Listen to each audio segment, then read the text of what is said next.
Hello and welcome back to Madison, Wisconsin. Andy Mangold here in the booth with Emma Partlow. We are ready to get started on our very last match of the day and our very last match of the main event, Reed Duke. Going the distance. We watched him draft. We watched him play round one. We watched him play round two, rise above two different styles of decks, and now he's coming up against Lincoln Davidson playing red-black aggro sacrifice in the finals. It's going to be a really interesting match because, as we talked about before in the previous rounds, it seems like these two decks are some of the best archetypes you can draft in this cube. Yeah, I think these two decks, if you can draft them, if the lane is open, these are two of the best things you can be doing in this cube. And we know Reed Duke's deck is great. Yes. We have to presume Lincoln's deck is also great to have made it this far. We only saw a brief glimpse of it when we broke to our second match in the last round, but you know it's going to be good. The main difference between these two decks is going to be the density of removal, I think. We saw a lot of removal spells out of Lincoln's deck, even in just the small glimpse we got of it. Meanwhile, Reed Duke leading on a portable hole in a dream. And so far, and some combat tricks. Yeah, that's true. Combat tricks can serve as removal for sure. Can we get good sevens here? Looks like a pretty good opening hand there for Lincoln. I see an Echoing Decay. I see a Sulphurous Springs. See a Gut Snipe as well. Importantly, looks like Reed is on the play. Makes a big difference. Playing the best Magic card ever printed. And the best token in Magic card ever printed. In case you wondered where Emma's alliances lie, it is on whoever is casting Thraben Inspector. See, Legion Loyalist is really interesting here because there's a piece of text on Legion Loyalist that people might not quite understand. It also is unblockable if they're tokens, and Reed's deck makes a lot of tokens, so that Legion Loyalist may be able to get in.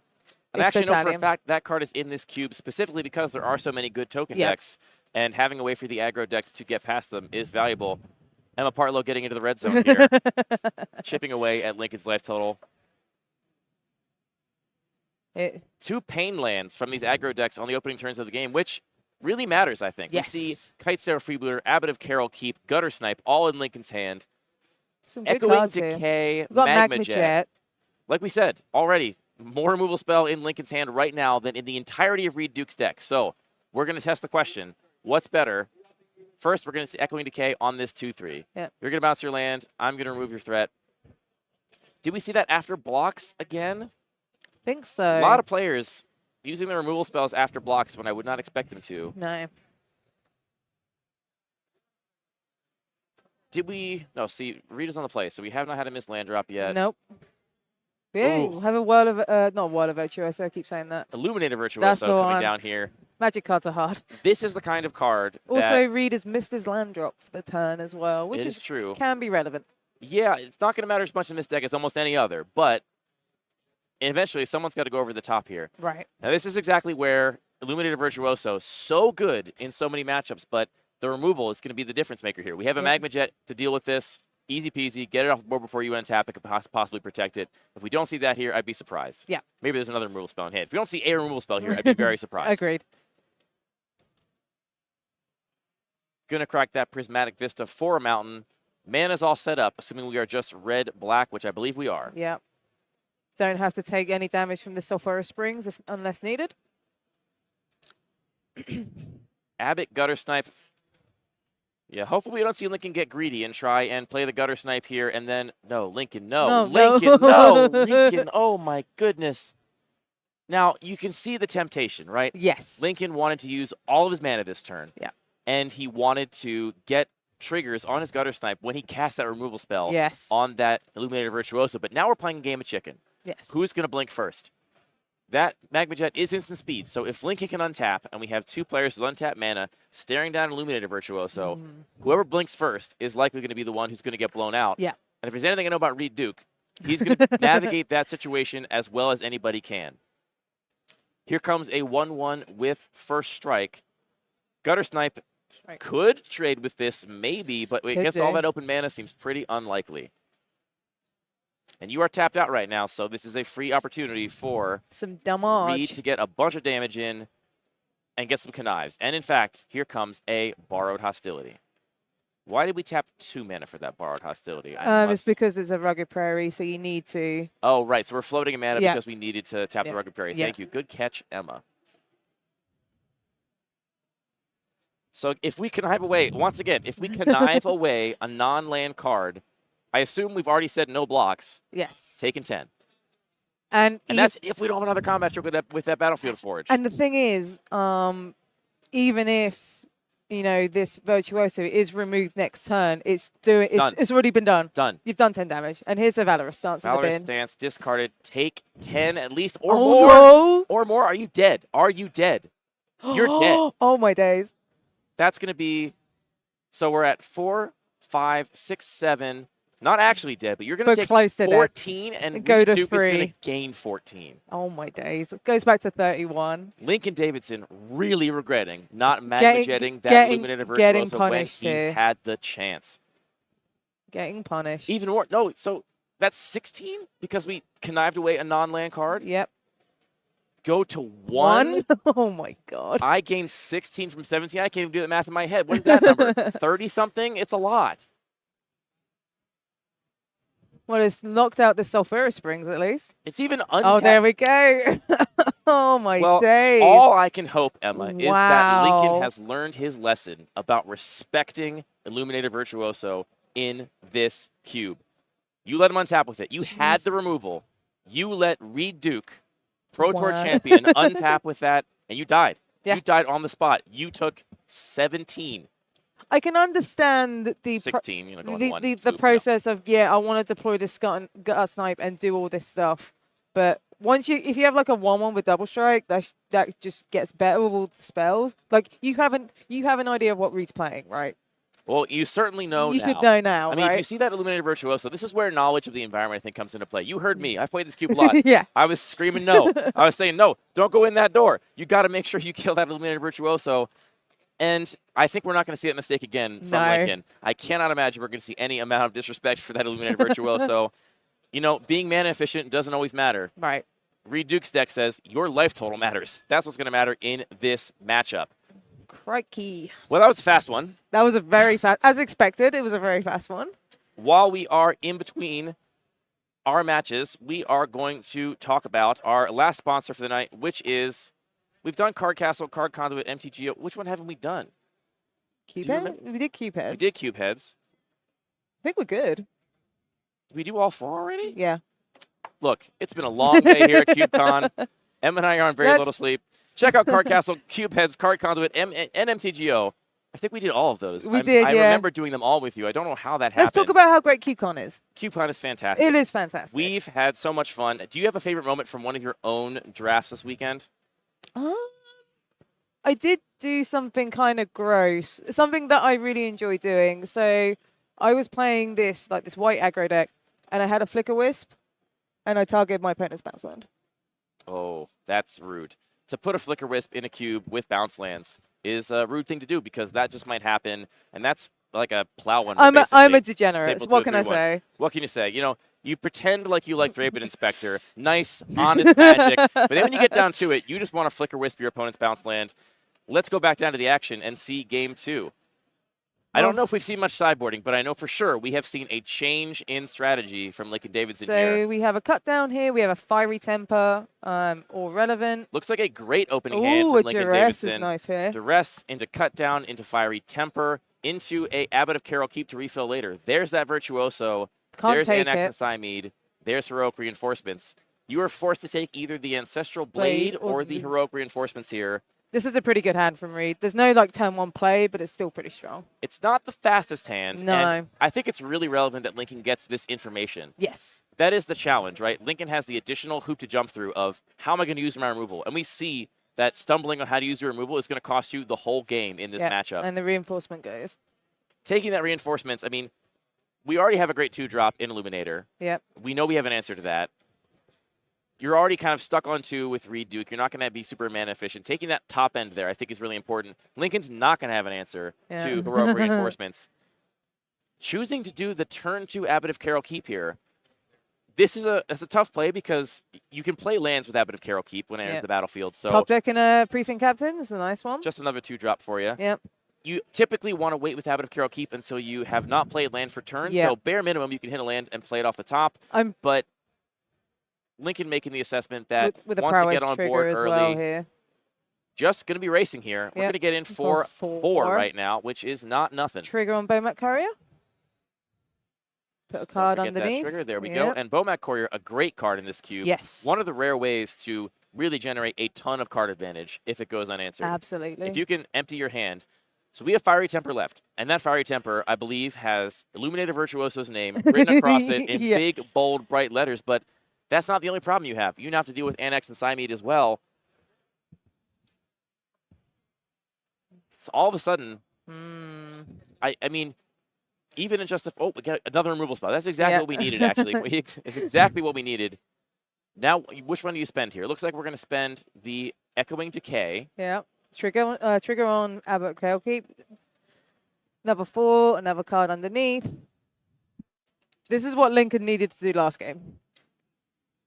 And remember, the Fiery Temper has Madness, so we can sacrifice a Bomac Courier, discard that Fiery Temper into Madness, and essentially have an empty hand when we draw those cards off the Courier, which, if we see Illuminator Virtuoso here, we don't. So, this message that I think this sends, we're going to play it now. Unless we see it followed up right now, which we do. Okay. I was going to say, if we don't see Virtuoso come down, you could imagine that Reed Duke might be waiting to have a chance to protect it. Yes. So, land, Bomac Courier, you can just hard cast this Temper if needed. I wouldn't hard cast it. Land, attack with Bomac Courier, cast the Fiery Temper. It's likely to get blocked by the 2/2. You're going to take out the Virtuoso for sure. You have to. Then you draw 3 cards. That seems and pretty good. you have 4 mana available to you. Pretty darn good turn if you ask me. Looks like Lincoln agrees, and here we go into the red zone. Gonna let Reed go to blocks, which, again, not sure I love this. I mean, is there any world where you're not... I guess Lincoln wants to take the chance that the Bomac Courier goes unblocked, and you get to do this again another turn, but there's a 2/2 sitting right there. Yeah. I don't see how there's a world where this doesn't get blocked. I think I like actually sacrificing the Bomac Courier before damage, because you would have gotten him for some damage here. Reed just goes, wow. My mistake. Update with untap with 3 mana, not 4. I forgot about actually paying for the Madness cost on there. It's also going to give you that prowess trigger, but no damage because we did wait till blocks to do that. So we have a Heartfire Immolator in hand. Looks like maybe also the Legion Loyalist and a black card back there somewhere. Not Legion Loyalist. What is that? No, it is a Legion. No, Battalion. Oh, and Nested Shambler is that last card. Yeah. That's the Iron Fire Fist Battalion something. Let me get to the actual card names here. Fire Fist Striker is the card. It has the ability Battalion. I got there eventually. All the Gatecrash Boris cards have Battalion. There's a lot of words on these cards, and you know, some of them are names, some of them are keyword abilities. We got there eventually. Yeah. So choosing to just dump their hand on the board after that refill from the Bomac Courier, definitely a strong turn, but I gotta think we could have gotten a little more damage through there. I think Lincoln got a little too excited there.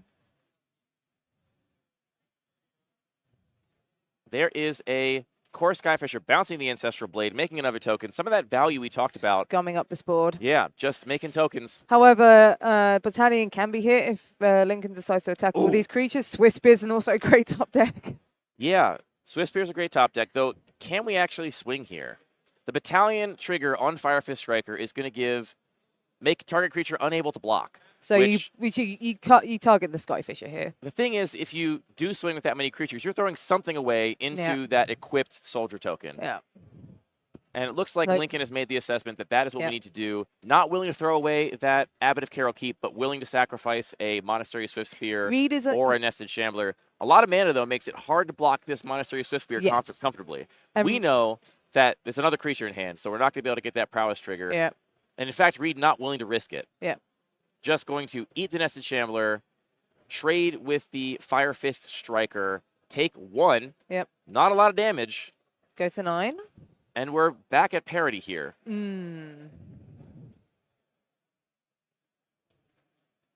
do get a Squirrel token off the Nested Shambler. Nested Shambler, another card that is great with combat tricks here. Yes.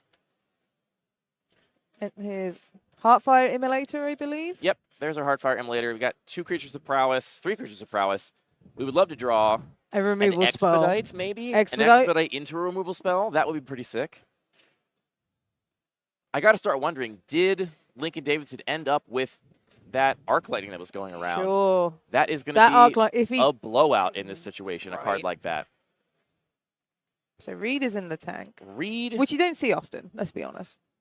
Well, yeah, you don't see him visibly in the Yeah. tank often. I think he's pretty much lives in the tank, but here we're actually seeing it represented emotionally on his face, trying to figure out how to get out of this one.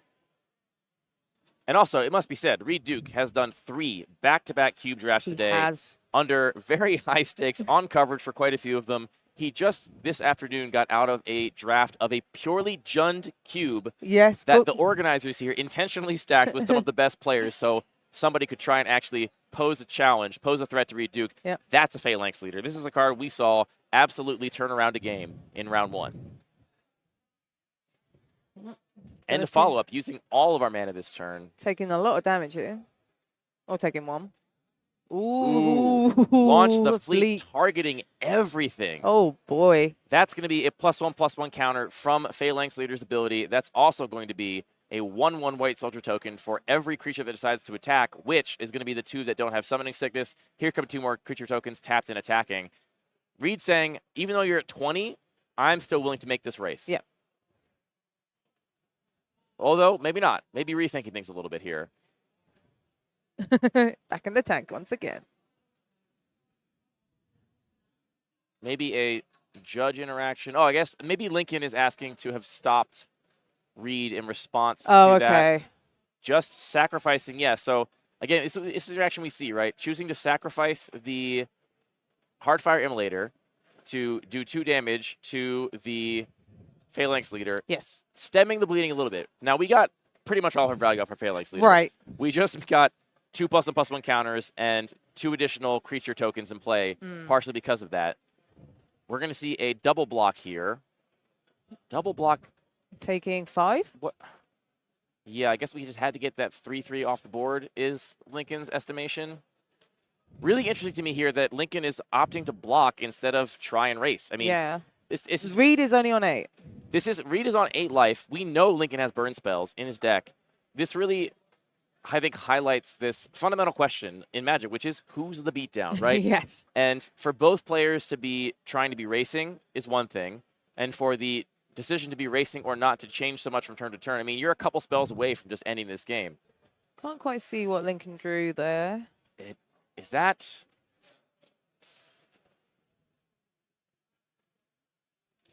I believe that's Flowstone Infusion. Okay. That is basically a red copy of Lash of Malice. Actually predates Lash of Malice, I believe. Now I'm losing confidence in my...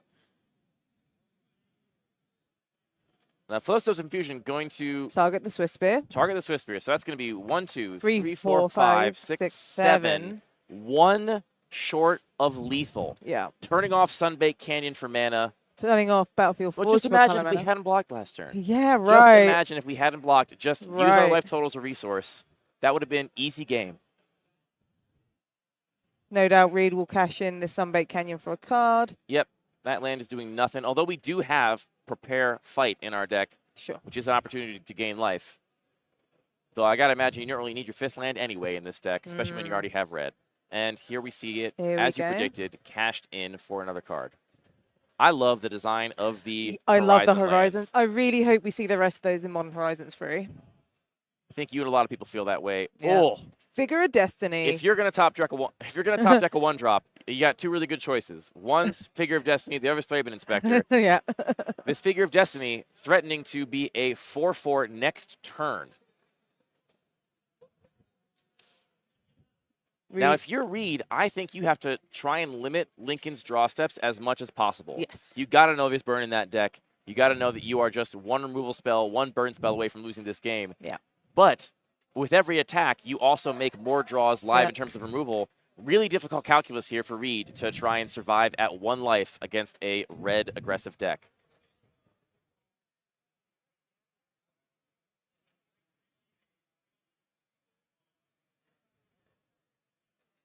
What does the clock even look like? So right now you have attacks for 1, 2, 3, 4, 5, 6, 7. So that's if you swing out, which you can't afford to do. Yep. We're hellbent. We're at 1. We need to keep at least 2 blockers, and that assumes our opponent doesn't draw a removal spell, doesn't draw something like a Judith, maybe that will Judith make would also blocks end make this really game awkward. immediately. Sling Gang Lieutenant ends this game immediately if drawn. Maybe Kari's had expertise as well.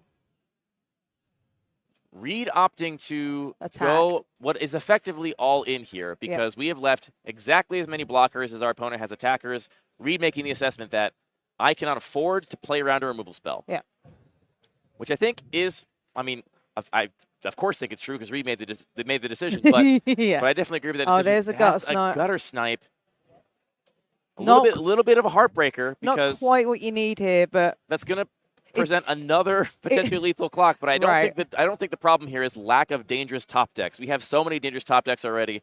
Gutter Snipe turning on a couple more. Yeah. Got to imagine that a lot of those cards that would trigger Gutter Snipe are already going to be burn spells in the first place. Exactly, so exactly. Right now, it might just be another blocker. Would love to see that lifelink spell from Reed. Reed would love to see that too.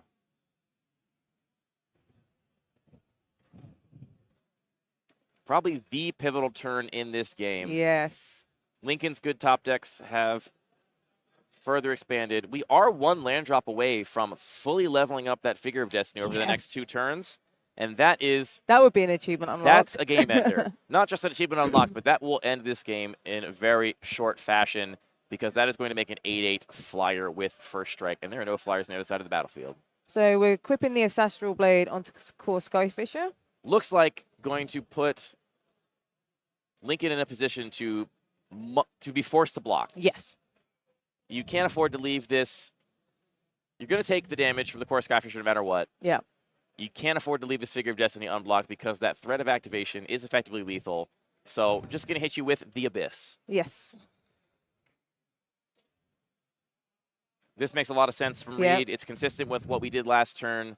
And that Figure of Destiny is really going to change the calculus here. And depending on what's in Reed's hand, we could very well have a nice little combat trick. You may have my 1/2. That's fine. I gotta say, I think I like blocking with the Abbot there, at least forcing Reed Rugged to Prairie level up that thing. Turns out the last card was Rugged Prairie. Doesn't matter either way. But we've got 4 mana. We're going to see that Figure of Destiny leveled up, and then Reed is going to untap with enough mana It to all turn that depends into on what flyer. Lincoln draw here. It for Lincoln, sure comes down Lincoln to this has a lot draw of life Can we draws. draw a spell? It's Judith. Oh, It's no. Judith. Oh, mate. Yeah. Yep. Any attacker dies. Can't Yeah, afford to that's block. a hell Can't of a afford top not to deck. block. We've seen so many games come down to the last wire here. Are we missing something, Emma? Is there another card in hand for Reed? No. What's happening here? Because this is going to kill both creatures. Yep. 2 damage right at Reed's face. Reed checking his life total. Oh, yes, I'm dead. All right. You know, there's nothing I love more than a game 3. This has been a thrill. This cube has really been really great. Putting on a show for us here at CubeCon. Nothing we could ask for more out of our last match of the day. Well, we saw the removal matter in that game, and we saw Lincoln use it much more conservatively than in Game 1.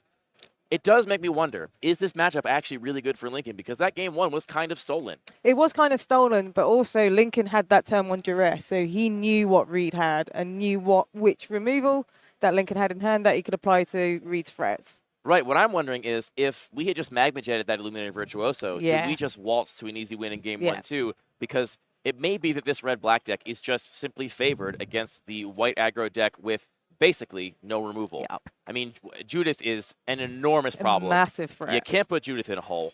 That's the old saying. Judith don't fit in that portable hole. And when Judith comes down, so many of those pings are either going to kill Reed directly or start picking off creatures. Yep.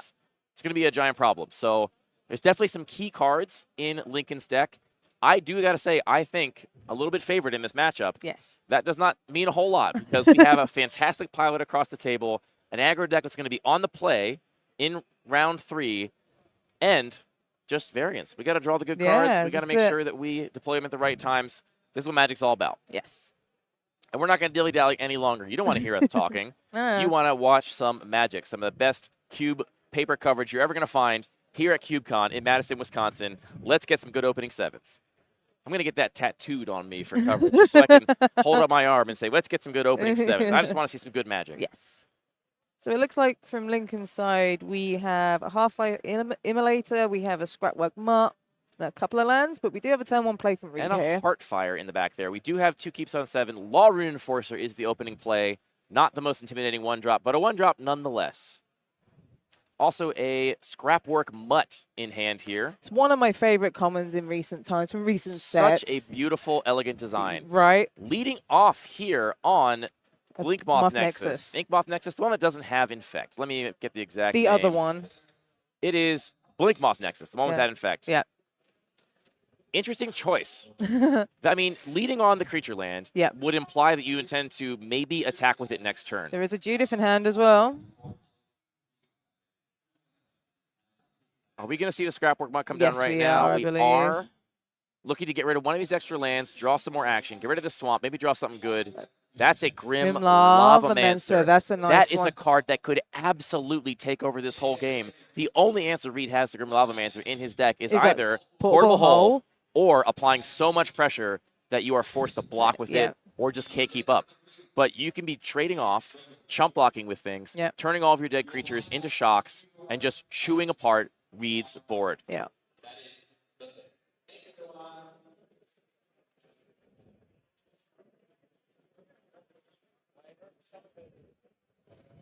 I see chat asking for confirmation that Reed Duke has not, in fact, lost a match. On the scoreboard, Reed has lost a match on account of skipping a match to go to an event, accepting a match loss. When Reed sits down at a table at CubeCon, though, this weekend, he has not lost a match. Yeah. Here we see the Launch the Fleet, launching your Bird and Law Rune Enforcer, getting into the red zone. An aggressive start here, for sure, out of Reed Duke. And this is the kind of start that could potentially stifle. What is that? That's a Duress in Lincoln's hand there. You'd much rather that Duress be any kind of removal spell at this point. Love that to be a cast down. Or not cast down, no cut down. This is also the kind of game that Fledgling could solo. Yes. That can get out of range of Lincoln's removal in a turn or two if we're not careful. And it's going to have evasion that we see that. We're going to play this Judith. Gotta imagine we see Judith coming down here. Yep. The question is, do we see an attack? No. No. Lincoln says, I'm on the defensive here, and Judith is going to make it that much harder for you to attack. And block as well with the extra power that Judith brings. So what we could see here is Law Rune Enforcer tapping down the Scrapwork Mutt. Because it's now a free one.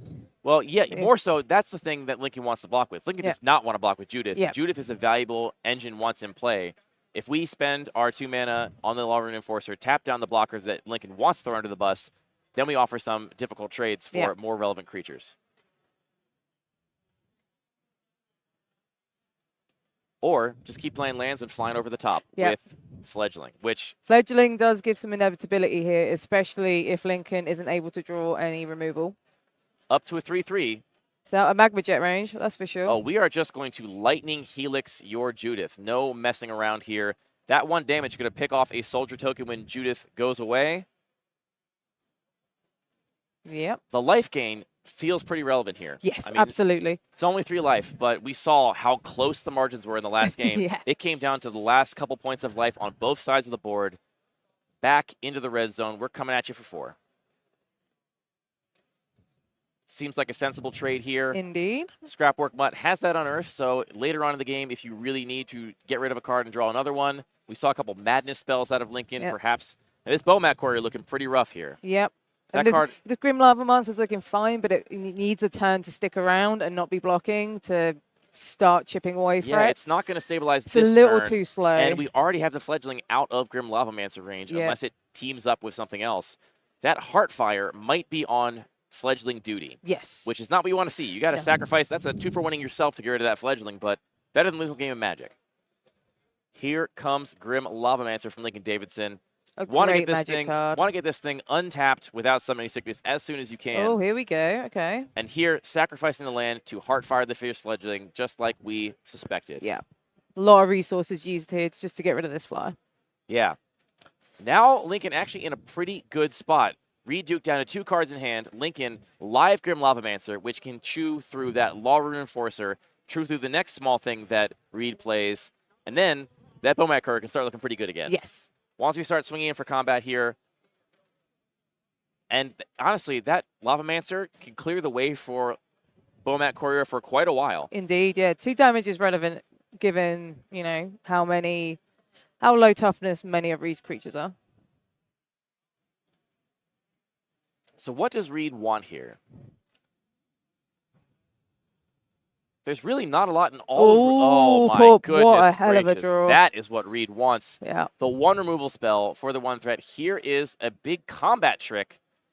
Borrowed Hostility on the Law Rune Enforcer, saying while you're tapped out, you have no blockers, I'm gonna get good while the getting's good. Turn this into a lava spike. It does. This Bowmat Courier is free to attack now as well. Yep, of course. Reed does not know about the Bowmat Courier in Lincoln's hand. We are probably gonna see that. Oh, okay. Duress taking heroic reinforcements. That was a good pick. Reed shaking his head in despair, taking probably one of the best cards in this spot and in this matchup. Yeah. Now, Bowmat Courier gets to eat, as the kids say. Lincoln going down to 6. Surprised he hasn't unearthed this scrapwork mark yet. We might see that right now. I think it depends on how much Lincoln wants to discard a card and draw a card. That 2 damage when Reed's at 23. It's a sulfur spraying when you're valuable. On 6. I'd probably want to trade that away for a threat. That's true, yeah. I don't really want to use my sulfur springs on 6. All right, so we are in top deck mode. It's Law Rune Enforcer versus Bowmat Courier. 22 life to 6. Battle of the Ages at CubeCon. And importantly, Law Rune Enforcer cannot tap Bowmat Courier, but it can block it. Yes. 1-2. What we draw off the top, we drew Flowstone Infusion. Clear your blocker. Get in with Bowmat Courier again. This removal spell basically cantrips because that's going to allow your Bowmat Courier to draw you another card in the future. Reed. On the back looking a little dejected on the back foot. Still plenty of live draws. We did not see what Reed's draw was last turn. We didn't see a land, though. So presumably, if it is a land, that's a Blood Chief's Thirst. Here comes the Scrapwork Mutt. Now we're going to see how Sulfur Springs hit the bin. Bowmat Courier in. Did we draw and discard with Scrapwork Mutt? Looks like we chose not to draw and discard with Scrapwork Mutt. Is that a May? I believe it's a May. It's discard and draw, not draw and discard. Oh, sure. But yeah, maybe just choosing not to do that. Just turn that into 2 damage. Bowmat Courier plus removal is a really strong combo. Yep. Playing the Sulfur Springs at this point, getting a little cheeky, a little confident. 4 cards under this Bowmat Courier now. The worst thing Lincoln Davidson could do is tap out of red mana. Here comes a Creator Maker. We actually know that Reed Duke has no removal left in his deck for his Bowmat Courier, so Lincoln doesn't even have to worry about tapping out of red mana. But Lincoln doesn't know that. Lincoln should be very careful to keep that red mana up. Yep. Creator Maker, no targets, just a 2-2 right now. No targets really in Reed's deck. We have not seen the train. I wonder if Untethered Express isn't even main decked in Reed's deck. That would be one of the only targets. Yeah, we talk so much about that killer train, but either Reed has never drawn it or Reed did not choose to main deck it. With this fierce of a curve, I would not be surprised to see Reed just saying, you know what, agree. 4 mana, that card's going to be dead in my hand for too long. I just want to deploy all of my threats as fast as possible. Now, Reed needs a little bit of a miracle, just because those 4 cards under Bowmat Courier. And the Blood Chief's First.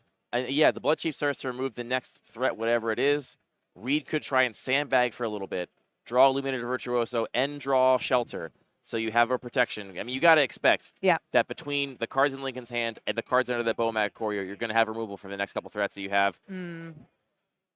Seemed like the answer to Grim Lavamancer was maybe a Shred of Light. 2 mana from Reed Duke. What is he going to play? Core Skyfisher. This is going to be Bloodthirsted. This is definitely going to be Bloodthirsted. We're going to pick up that Rugged Prairie, play it again. 1 mana, 2/3 flyer. Not bad in a vacuum, but not going to work so well in this board state. Yeah. And there's no reason, there's no reason not to use that Blood Chief's Thirst here in my mind, because, again, it basically cantrips. Every time you can remove a threat to get in with Bowmat Courier, you're turning your removal spell into a cantrip. So even if in a vacuum you say, I'm not that worried about this Core Skyfisher, which actually, Lincoln should be at 6. Yeah. Even if your assessment as a player was, this card doesn't matter, the fact that it cantrips means that you should remove basically literally anything that Reed plays, you should just get it in and remove. Yep. Right now, the clock is very slow. We're getting in for 3. Reed has 4 or 5 turns to kind of draw out of this. So many more lands. Get rid of that Sunbaked Canyon. We don't want that. And I believe Lincoln has a land in hand. Swift Blade Vindicator. Does have double strike. Now that will need to be removed if we want to keep getting in. We drew... Trying to see what the card something was. Red. Do I misunderstand? Oh, you can also just deal 2 damage to something. I always forget about that mode on Goblin Crater Maker. That's just a live shock. In addition to being able to destroy colorless permanent, that's a pump spell of sorts, I believe. And again, you're going to draw all these cards back anyway. No reason. Yeah, that's the pump spell that exiles. It also impulsive draws a card till end of your turn. We'll probably see that Firefist Battalion coming down. And Lincoln opting to very bravely tap out of red mana. Now, we know this is not going to backfire because Reed does not have removal, but this could have been a critical error. Yeah. You're essentially giving up all those cards under Looks like Bowmat Reed is Courier flooding, if you tap out of that red unfortunately. mana. A lot of lands on Reed Duke's side of the battlefield. You hate to see it. Yeah. At what point do you just cash in this Bowmat Courier? It's got like 8 cards underneath it. I will never cash this Bowmat Courier until I have to. There's a Gutter Snipe. There's no reason to cash that Bowmat Courier in while you are still disadvantaged. Here's a Precinct Captain. That's not going to do a lot. Yeah, just the combat trick we saw that exiled a card until end of turn is Blazing Crescendo. Got him for 3 damage. Also gave an impulsive draw, which found us that Fire Fist Striker. First strike is, oh no. Here comes, and everything's going to trigger Battalion. This Precinct Captain won't block. That is 1, 2, 3, 4, I think 5, that might be 6. It is not literally lethal, but it's pretty close. it is so close. And to think that those 6 cards under Bowmat Courier contain no burn, almost unthinkable at this point. Exactly. Is that Reed actually reminding Lincoln Davidson of, Oh, and there we go. get the handshake. Reed Duke losing his first match on the whole weekend. We're going to be live in the booth here with Lincoln Davidson to talk about this amazing win in the second tier. But wow, really some great magic. You know, you do hate to see a match decided, but it seems like a lot of flood at the end there for Reed Duke. White-red, not known for its ability to control its draws that much. Did seem to draw a few too many lands, but really incredible magic nonetheless. And we saw what that red-black deck with that removal is capable of. What you mentioned at the start of the show. Yes, and Bowmat Courier absolutely proving its worth there. I mean, we didn't even have to crack it, right? No. But that Bowmat Courier was like 2 treasure cruises at that point, basically. It's Red Treasure Cruise. Let's go. 1 minute. I mean, that's not that wrong. Yeah. We're going to have a quick break. Then we're going to be back in the booth with Lincoln Davidson to talk to the man who just gave Reed Duke his first L this whole weekend. Don't miss it. Back soon. Welcome back to CubeCon. It's the end of the day here, the end of the last main event day, and Emma and I are in the booth with Lincoln Davidson, who handed Reed Duke the first true L of the entire CubeCon weekend. It's also my first trophy, so amazing. Big swing all around. Congratulations. I got to ask the obvious question. How does it feel? It feels good. I mean, I came to CubeCon last year, didn't trophy any events. Came here this year, did not trophy any events until now. So pretty wild to do it then. If you're gonna trophy one, I think do it against Reed. I think you chose a pretty good one to do. Now, we saw you playing this red-black aggressive sacrifice deck. How'd you get into red-black at the draft? Yeah, so my first pick was cut down. Second pick then was Abbot Keep. Okay. And from then, I probably did not do the smart thing and stay open and whatever. I was just like hard forcing red removal the whole way through. Came around to pack 2, get past pick 8, Judith. Ooh, So, okay. And it's like the lane is open. Open Let's lane. just go all in. And then I find out after the draft, Reed's sitting to my left, so I've been passing left-hand this whole time. I've been cutting him off red the whole time. So yeah, Reed barely playing any red in the deck. Basically just the red, white, gold cards. Right, and right. I think a Dragon's Rage Channeler and that one combat trick Borrowed Hostility. Beyond that, more or But less. the heroic mono-white. reinforcements was like the kind of the star thing I think there. Yes, exactly. And that duress on that heroic reinforcement may yeah. very It well was have won that clutch. entire It game. was clutch. Yeah. These games were so close. You could look at any one sequence, any one decision, and say that could have been the thing that won the game. How does it feel to be attacking with a Bowmat Courier with 5, 6, 7 cards under it, knowing that you can crack it at any time? It's an insurance policy, Right. right? It's like my house Yeah. burns down, I can crack that. I looked afterwards. The Fiery Temper and the deal 2 Sky Magma 2 Jet. Magma Jet. Jet was underneath there. So it was just insurance. I got to ask one more question. This is a tough question, Yeah. though. I noticed you tapped out of red mana in the second to last turn of the game there. I realized the moment I did it was a misplay. So, fun fact, it actually wasn't because the only removal in all of Reed Duke's deck was that portable hole for Bomat Courier. No way. Not a single other removal spell. No so way. we were talking in the booth how you were actually safe to tap out if you wanted, but it would be really risky to do so without knowing what Reed decks do. The reason I did it is I misread the card, and I didn't realize it exiled until the end of the next turn. I thought it was just that turn. Gotcha. Oh, sure, And sure. I just wasn't even thinking about it. I was just like, oh, cast the card. And then as soon as I played it, I was like, that was wrong. That was wrong. So, but I managed to fade the portable hole that was already on the battlefield, so we're good there. Yeah. Really incredible performance. It takes a lot to play under these hot lights and against some of the best players in the world, Pro Tour champion Reed Duke. Really great spell casting up there. You love to see it. Do you have any other highlights from the weekend? Favorite draft moments from other drafts? So I will say my biggest highlight from the weekend was I had a cube in the main event, the Penrose cube. Go check it out on Cube Cobra. And just getting to talk to the players afterwards, hear from them what they were liking, what they weren't liking. I heard at least 6 different people tell me that a certain card was too strong, and then I come back later and they say, oh, it was too strong. Hogak was too strong. Goblin Burn was too strong, and then you say, oh, did that person 3-0 the pod? And they say, oh no, they went 2-1. Like, okay, so Hogak's not too strong for the cube. Yeah, So. this event is really one of a kind for Cube curators. Yeah. And the fact that we have the system that is collecting all the deck pools, all the records, allowing us to see. Get all that data afterwards. I'm so excited to come back I am and see. so excited too. Get some real tuning. You get feedback from your players at home, but it's not, no one's ever kind of consistently giving you all the pictures, giving you all the feedback there. So getting all that kind of hard data is going to be really, really good. Yeah, fantastic. So, are you in top 64? Do you know? I don't actually know. I know it was borderline. You were on if the I bubble, Could, if I could trophy. I honestly, and I haven't looked yet. So yeah, so you're going to find out. You're on the bubble. You just did everything you needed to do to make top 64 and give yourself a chance tomorrow. Tomorrow, we will be covering top 64 starting first thing in the morning here Central Time. Tune in, 9:30 a.m. We're going to be covering the draft of Emma Partlow's Peasant Cube. Yep. Awesome. Yeah, I'm excited. It's going to be great. That is one of 8 drafts that will be running simultaneously, featuring our top 64 players. The winner of each of those pods is going to go on to the top 8, and that's going to be the Magic Online Vintage Cube starting tomorrow afternoon, Central Time, probably around 1 o'clock. Depends how things go. We got to actually play out the games in top 64 because we can't have any draws. So that'll come on tomorrow afternoon. That's going to be something you don't want to miss.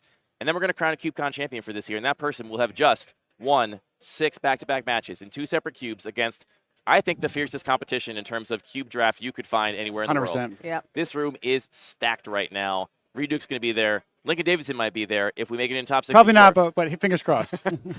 Whether you're there or not, I think you have a nice highlight for the weekend to hang your hat on here with your great performance on this stream. Anything else, Emma? No, I've got nothing. I'm good. Yeah. Yeah. Well, thank you for tuning in. Like I said, 2 back in tomorrow, 9 a.m. Central. That's one of the weird time zones. So if you're East Coast, West Coast, do the math, figure it out. We're going to be here in Madison, Wisconsin, playing more Paper Cube, some of the highest stakes, most competitive Paper Cube play you could ever going to find. Can't wait to see you there. Yeah. This has been Andy Mangold, Emma Partlow from the booth, and Lincoln Davidson, your champion from the regular Cube this evening. Thanks for tuning in.